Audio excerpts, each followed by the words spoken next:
Upon leaving Ngururai airport, one is confronted by a statue of Gatot, and there are many vlogs by Indian tourists expressing their surprise at this. Gatot, meaning bald pot, is a character in the Indian epic, the Mahabharata.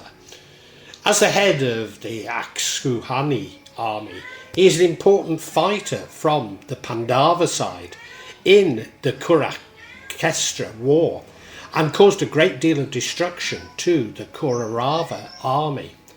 Gatotkacha killed many demons like Alambusha, Alayudha and many gigantic asuras. These Indian tourists are also shocked to find that the Mahabharata and the Ramayana are so popular in Bali, despite Java being mentioned in the Ramayana when King Sugriva sent his spies to many places to search for Sita.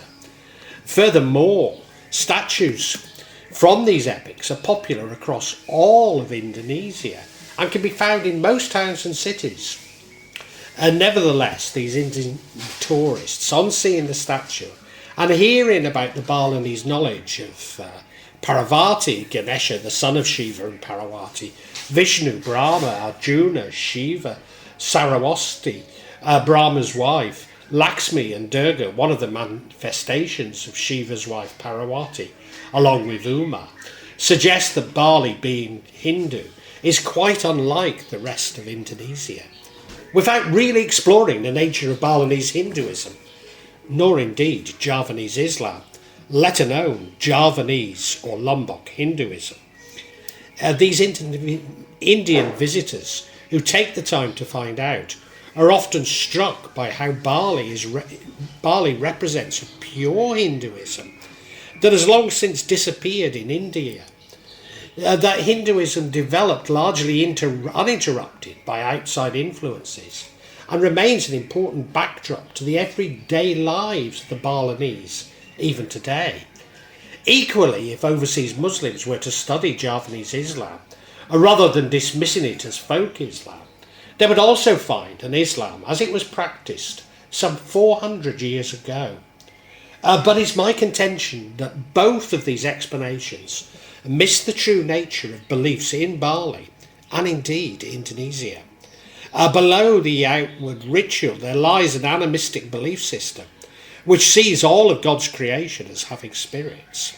A belief system which Indonesians rarely share with foreigners, having been betrayed many times for being primitive for holding them. Indeed, so pervasive is this fear that many Indonesians themselves feel these beliefs to be primitive, while secretly subscribing to them. Furthermore, the definitions of Balinese beliefs as Hindu is somewhat arbitrary and was really to comply with the Indonesian constitutional insistence that everyone should have a religion, and that has to be one of the recognised world religions. Even using these strict definitions of Balinese beliefs could more properly be described as Hindu/Buddhist. Nevertheless, once defined as Hindu, more mainstream Hinduism has been embraced by the Balinese, and Indian Hindus have impacted on these beliefs.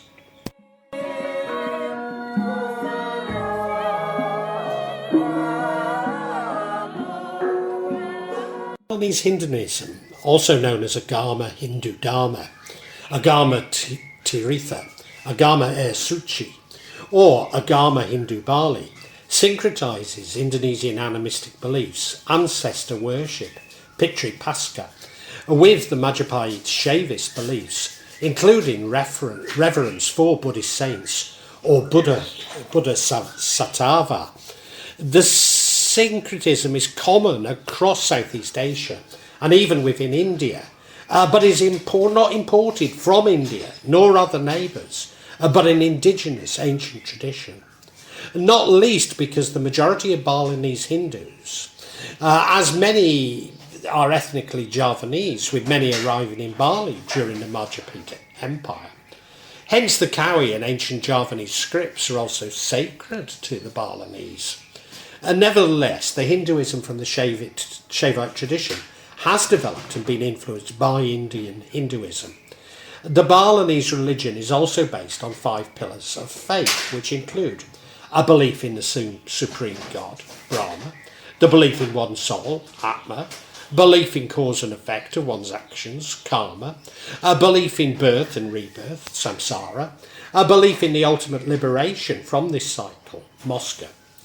These 5 pillars come into effect through the working of the prime gods Brahma, the creator, Vishnu, the sustainer, and Shiva, the destroyer.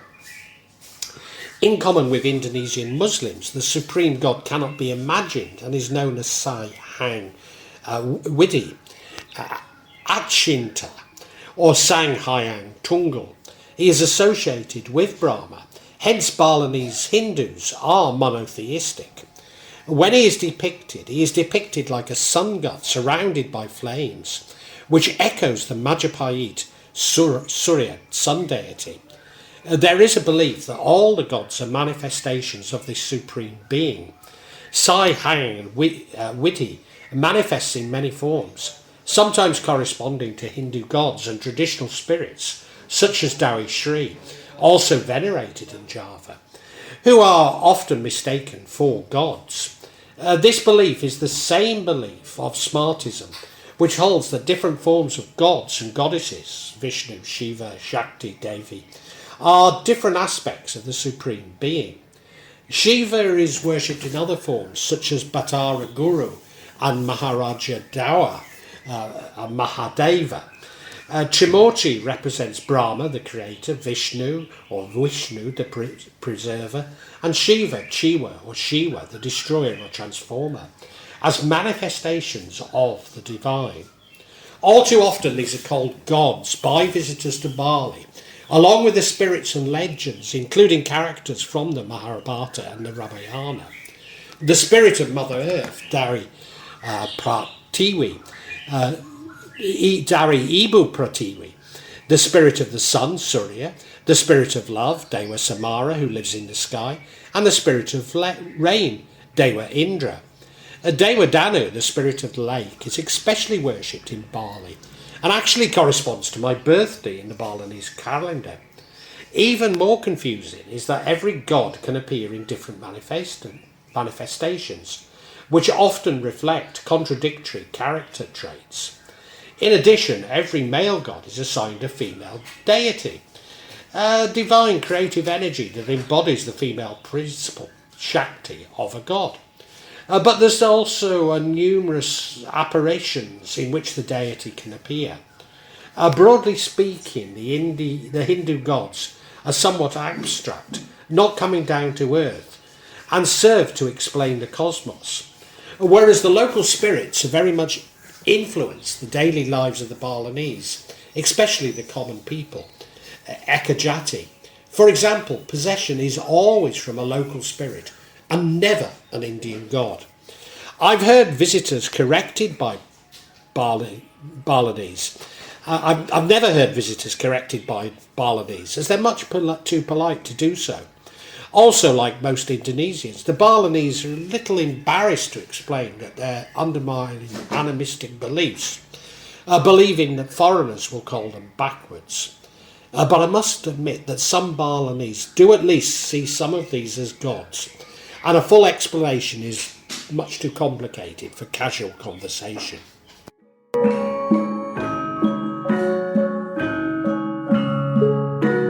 The underlying beliefs are a balance between Dharma, order in the cosmos, and Adharma, a disorder in force. As in India, Indonesian Hinduism recognises 4 paths of spirituality, calling it Chaturmarga. These are Bhakti Marga, path of devotion to deities, which has the largest following in Bali, Jnana Marga, path of knowledge, Karma Marga, path of works, and Raja Marga, path of meditation. Balinese Hindus believe there are 4 proper goals of human life, calling it Chatur Purasartha Dharma, the pursuit of moral and ethical living. These being Artha, the pursuit of wealth and creative activity, Kama, the pursuit of joy and love, and Moska, the pursuit of self-knowledge and liberation. Pancha means 5, and Yadana means sacred offerings from sacred for sacrifice. So Pancha Yadana means 5 holy rituals made with sincerity. Dewa Yadana for deities performed before Ida Sang Hyang Widi Wasa and offers food. The holy sacrifice is carried out on holy days, commemorative days, Reran, Hinan, birthdays, Palawadan, or holidays such as Galungan, Kunigan, Sarawasti, Nyepi, and others. Pitri Yadana is performed for ancient spirits, including for parents who are still alive, and offers alcohol or water.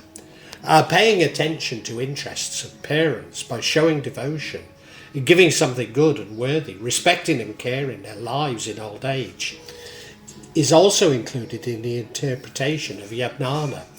This is carried out with the awareness that a descendant, he has a debt to his parents, ancestors, such as, we owe a body we call Sari Rakrit. We owe a debt of gratitude called Anandatha. We owe our souls to what we call Parandatha. Resi Yadana for consecutive consecration of clergy and involves the reading of the Vedas. It can be realised in the form of the coronation of a prospective Sungli. To become a Sulingi is called the Diska ceremony. Building places of worship for Sulingi, offering giving gifts at certain times to Sulingi, obey, internalise and practice the teachings of the Sulingi, assist in the religious education in promoting noble character education, fostering and developing religious teachings. Manusia, human Yadana, for life's events such as weddings and birthdays, including offering charity and water. Examples would include a Thanksgiving ceremony, Jata Samaskara, Nyanya Bhuti, to welcome a newborn baby, a Thanksgiving ceremony, Nyala Balamin, for a baby child who is only 3 months old, or 105 days. A Thanksgiving ceremony after the child is 6 months, called Oton or Weton. The marriage ceremony, Wiyahana, is called Abaikala, Chitra Wiyana, Widiana.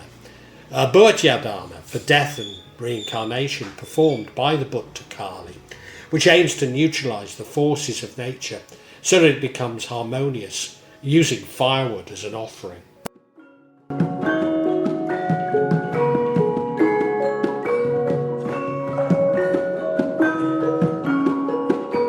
There are 3 broad types of temples: Pura Pusa, dedicated to the village ancestors; Pura Desa, the central temple for daily worship and community ceremonies; and Pura Dalam, dedicated to the dead and spirits.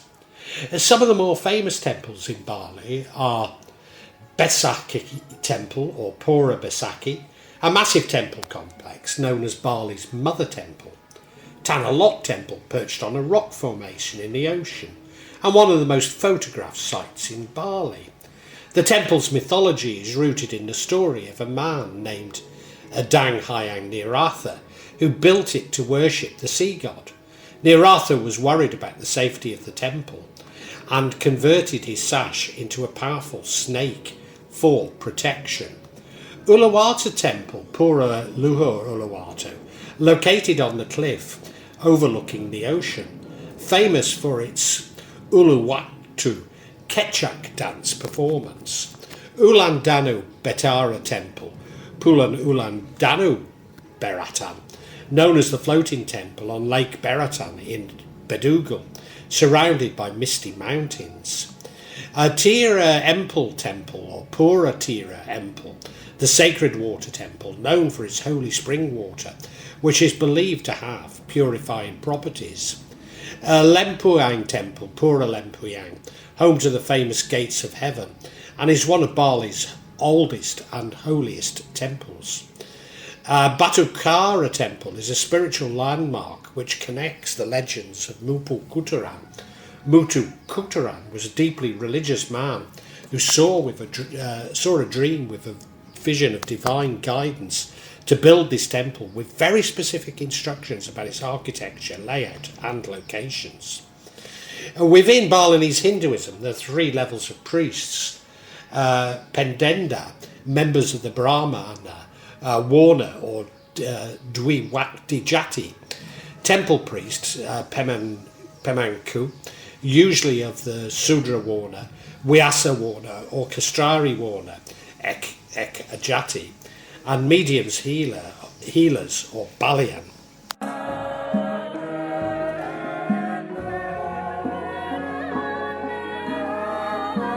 Balinese Pewukan calendar has multiple cycles, but include a 35-day month and a 210-day year.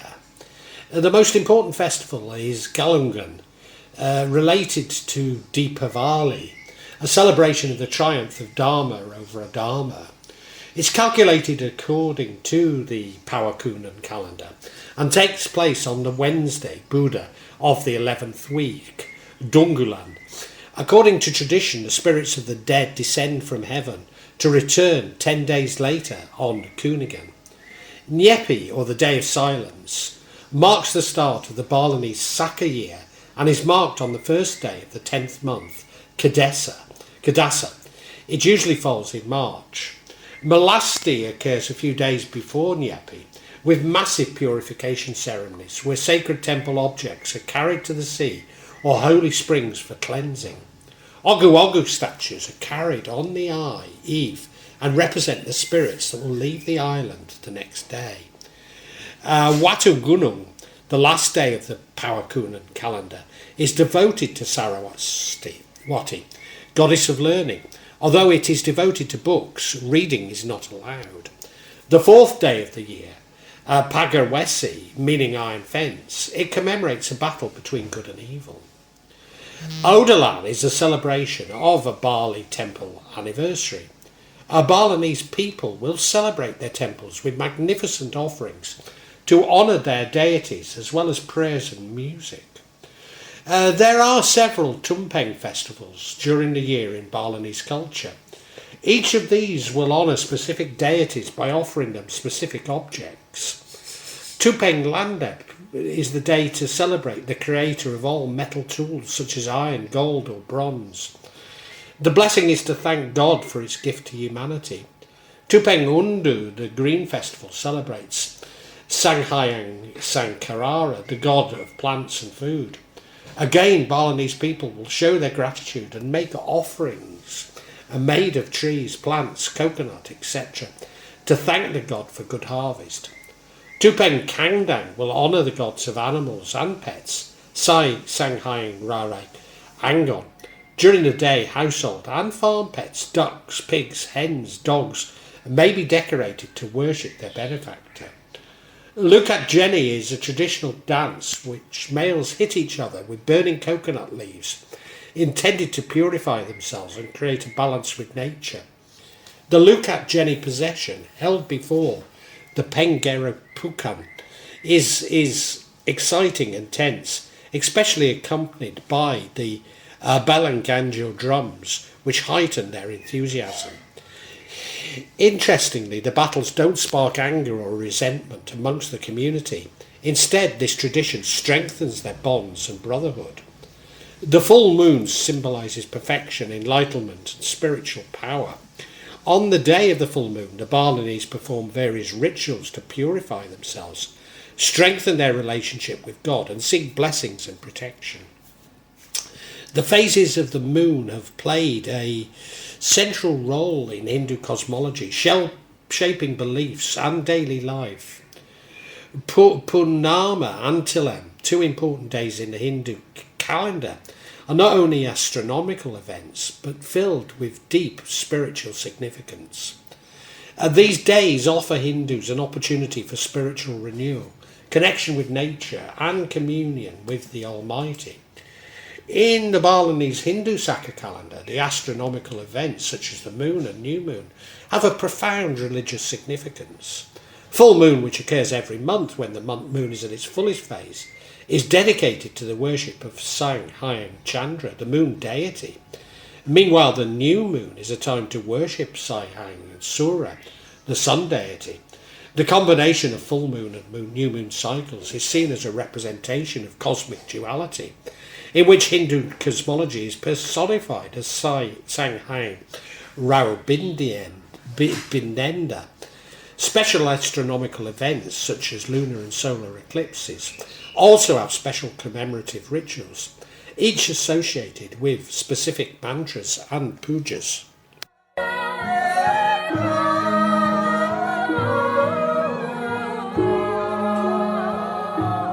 Banjar, meaning neighbourhood, and its committee is fundamentally important to the way of life in Bali.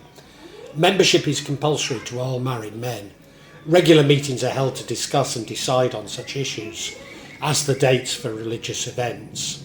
They collect money for ceremonies, allocating temple maintenance amongst the members and overseeing land sales, and, when necessary, administering punishment for troublemakers.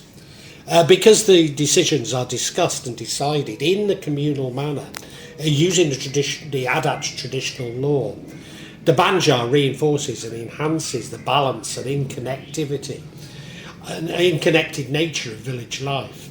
Thus, there are fairly strict traditions, known as Adat, related to one's position in life, and many have the effect of reinforcing the social structure. And nevertheless, overall Balinese Hinduism is an egalitarian belief system, and missing a rigid caste system. However, maybe 3 castes or Wangsa related to the professions of the ancestors can be distinguished. Twi Wangsa, thrice born, related to samsara, the nobility. Dwijati, twice born, the intermediate caste, for example, teachers and priests. And Ekajati, once born, the common people. Of course, the Indian caste system was reinforced and perpetuated by the British Raj, and there were attempts to codify a Balinese caste system by the Dutch. But these hierarchies only have limited resonance in Bali today, if indeed they ever did. The caste system seems to be no more influential in Balinese society than it is across Indonesia, where the common people, especially parents, servants, can be treated with disdain, even as subhuman, by the elite. A second village committee called a subak is focused on the sawah or rice fields, which are integral to Balinese rice culture social system. The subak's role is the control and distribution of water supply required to produce rice.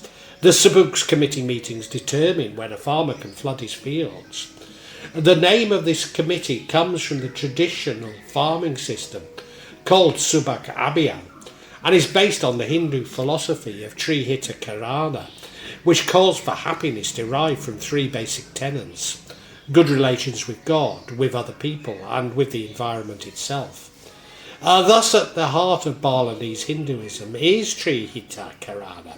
This spiritual theory actively shapes how Balinese people interact with their surroundings, influencing everything from social customs and temple design to agriculture and tourism policies. The Balinese have quite strict dietary restrictions.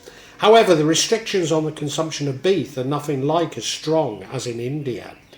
Balinese Hindus seek balance so that they may enter moksha, avoiding the reincarnation of samsara.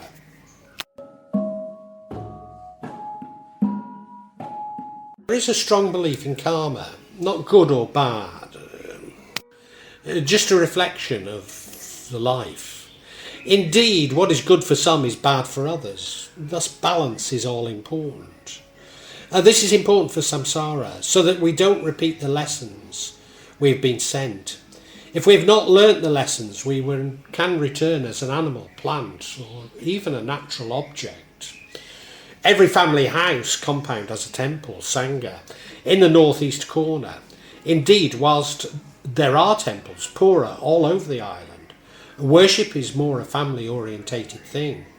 The cremated remains of the dead are placed in a special ceremony house until their soul travels to the family temple or shrine. Once cremated, the ancestors revisit the family home, where the living pray for them. Indeed, it is the soul and not the body which is the focus of the rituals related to death and reincarnation. Often, especially in urban areas, the dead are buried until there is enough money to pay for the ceremony. Balance the elements fire, water, air, father, earth, mother, and sometimes added to by a fifth, alcohol. The balance is depicted in Czech sarongs wrapped around statues and older trees. In fact, older trees are believed to house the spirits of the dead. The newborn are believed to carry reincarnated spirits. Indeed, the ashes of the dead are mixed with seawater and placed on their heads. They're not allowed to set foot on the impure earth for 105 days. The blood, placenta and birth water are buried outside the door, as this is seen as a spiritual ancestor. The pandan tree is planted above this, and this is believed to protect the spirit. When a child reaches puberty, its upper 6 canine teeth are filed. For the Balinese, there are 3 levels to the cosmos. Heaven, or Suraga, identified with the head. Abawa, the world of man, identified with the body.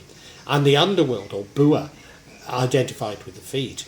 Offerings banten, especially small woven palm-like trays called chanyang sari, are not made for the gods, but to create harmonization with the spirits.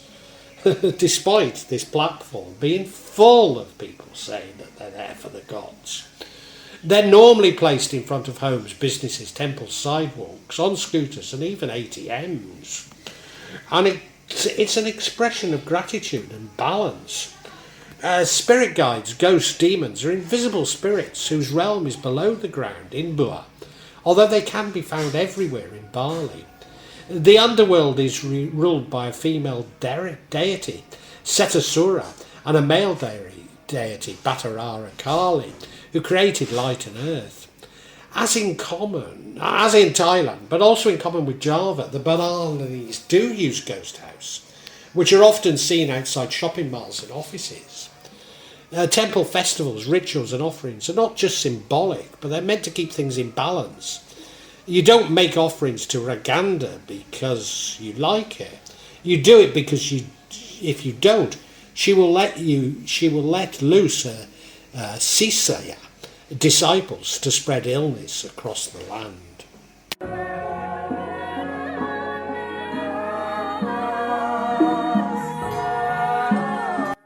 Thus, beliefs in Bali have a myriad of hyangs, the local and ancestral spirits, often living in natural places that are not common in India.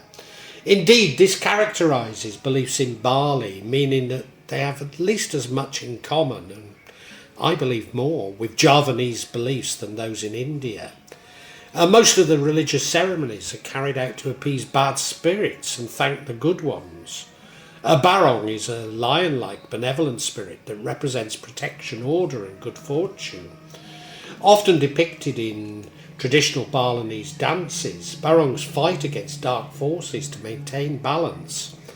Raganda is a terrifying witch-like figure associated with chaos, destruction and black magic.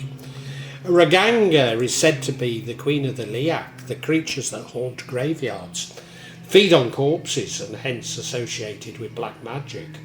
She is the barong's eternal rival, symbolising the struggles between good and evil. And most of the statues you see in Bali are barongs or Raganda, along with other guardian spirits, animistic spirits such as Dawi Shri and characters from the Ramayana or Mahabharata. They are less commonly from the pantheon of Hindu gods, nor are they found in Pura. Although Boma is encountered very commonly at every temple and at the front doors, the son of Mother Earth, Ibu Perawati and Dawi Vishnu, watches over the entrances. Boma protects the building and keeps the evil away. Boma means born from the earth, and so it manifests itself in all the plants. His face is often wrapped in a crown of flowers, can look awful or friendly depending on the intention and attitude of the person entering. Ancestor worship is an ancient part of Indonesian culture. Even the form of Islam that is practiced on several of the islands accommodates the spirits of the ancestors that pass through the realm of the mortals and influence it in a way, both good and bad. In Hinduism in India, the dead are significant. However, they're primarily considered to have passed on to the next cycle of rebirth upon their death. Their soul is cared for through numerous rituals. However, the bulk of the religious ceremonies in India have little to do with the presence of the dead.